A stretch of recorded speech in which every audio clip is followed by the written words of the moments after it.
What a guy.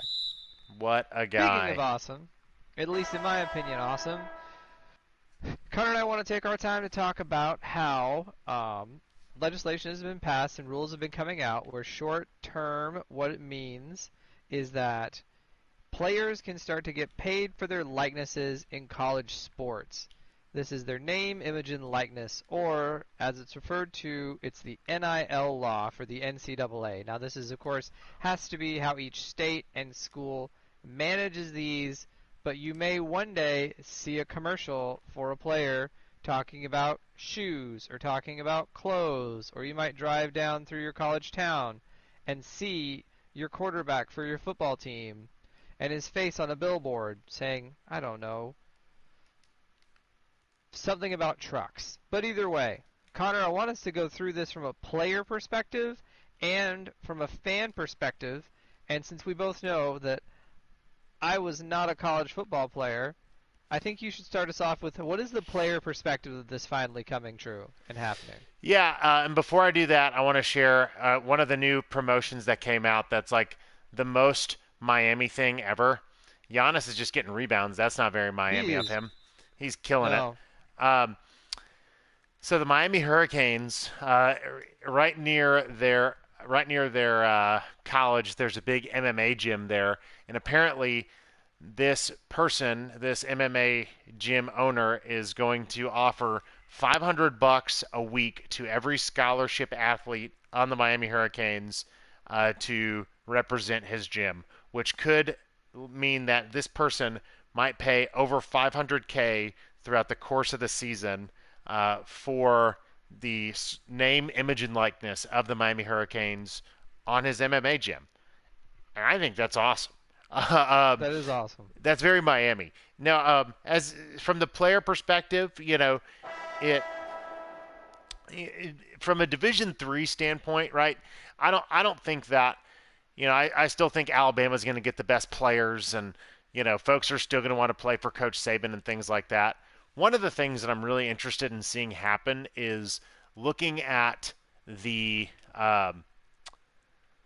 seeing like the random Division III person, seeing the random, non-sports team or non, big time team athlete who's very charismatic, or somebody who, does something awesome and gets a good following going, and being able to cash in off of that. So you could have a Wheaton College person get a big donut contract. I don't know. I think that'd be a ton of fun.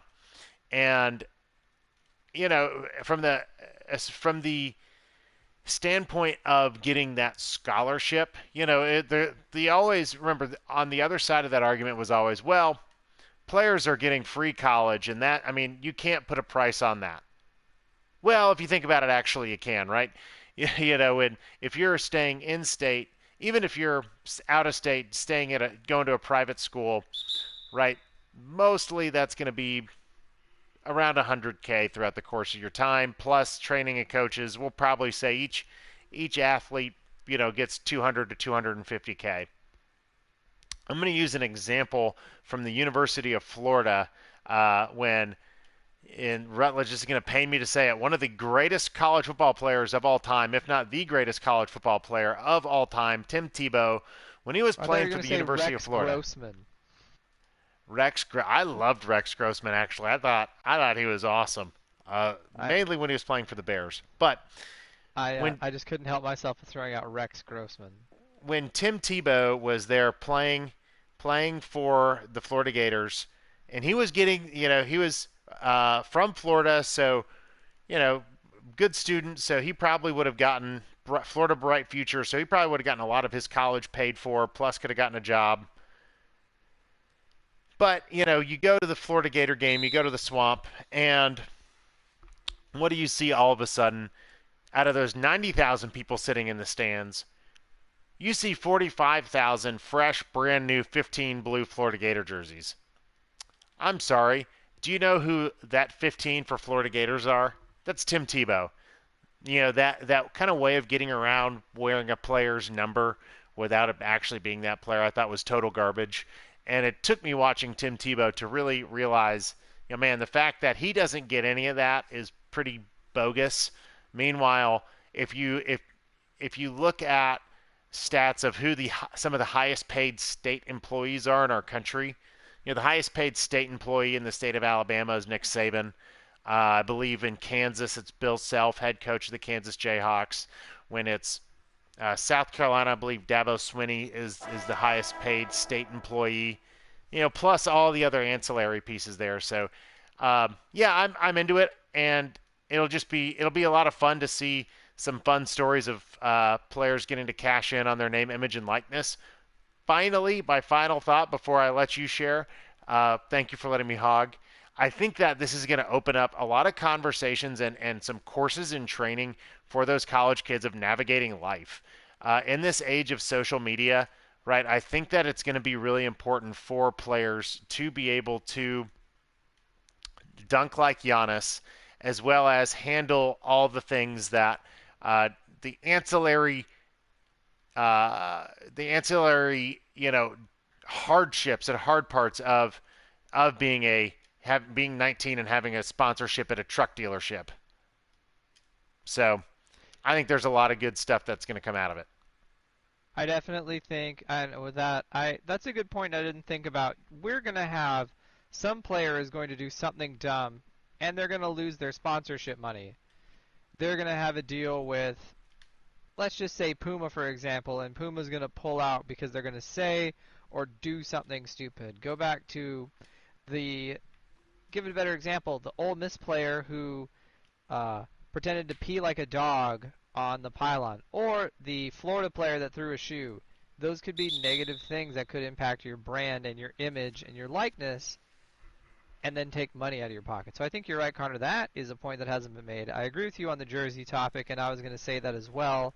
Um, Being as I fell in love with college football after I moved from Canada, I always thought it was very strange that you would go in and find jerseys with players' numbers on it, and that person wasn't going to make any money, yet they were the one making that jersey famous. I, as a fan, am very excited. Now, I think that that is because I, as a younger fan, I remember what it was like to go to college. Remember how you sort of, you're broke, you don't have any money, things feel expensive, and for them, or for an athlete, that's a big part of what you do in college as well as your athletics. I'm We know that this is going to be big for players at the top. So when I was doing my notes, I thought of what a cool shoe commercial it could have been for Zion when he like exploded his Nike shoes when he was at Duke, or could have, I don't know, could have Adidas gone and signed him and put him on a shoe deal to show how good quality their shoes are because they Giannis can't break through them. Make some type Yeah, of 80s-esque Bo knows best almost sports commercial for Zion at Duke, which I thought would have been cool. that would have been a ton of Um, fun for sure. But it's not just the Alabama starting quarterback. They are going to have. There was an yeah, LSU gymnast that signed a deal. There's two Fresno State college basketball players who've already signed a deal. mhm. Bo Nix has signed a deal. There's a lot of stuff coming down.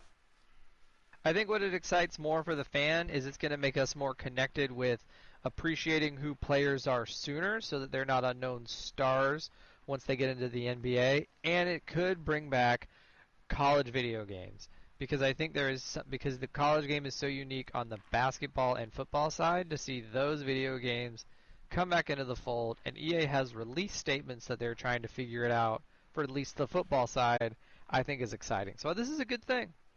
Oh yeah, no, that'll be super fun.